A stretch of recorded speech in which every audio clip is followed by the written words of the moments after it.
Çok aradım bulamadım, kollarıma saramadım. Aradan seneler geçti yar yar, bir türlü unutamadım. Aradan seneler geçti, bir türlü unutamadım. Geldi geçti, geldi geçti, ömür böyle geldi geçti. Ne acılar gördüm ama yarın derdi deldi geçti.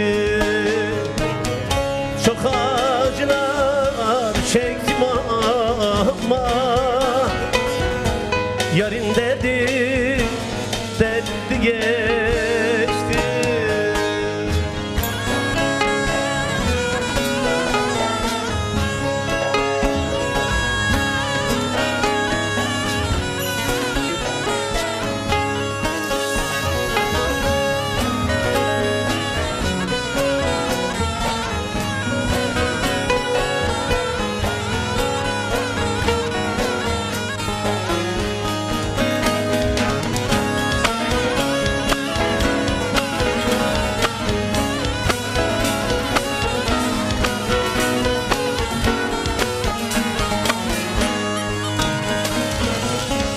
Aşık cemim baksın kara,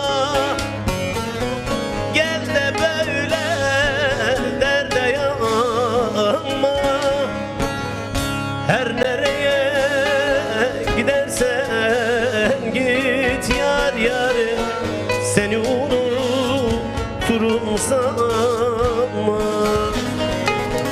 Her nereye gidersen git,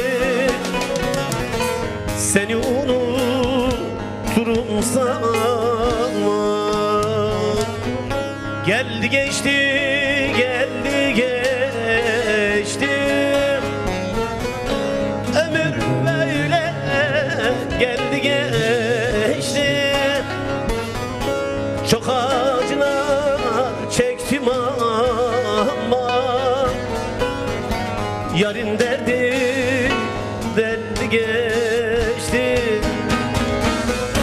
Çok acılar çektim ama yarın derdi deldi geçti. Geldi geçti, geldi geçti, ömür böyle geldi geçti. Ne acılar gördüm ama yarın derdi deldi geçti.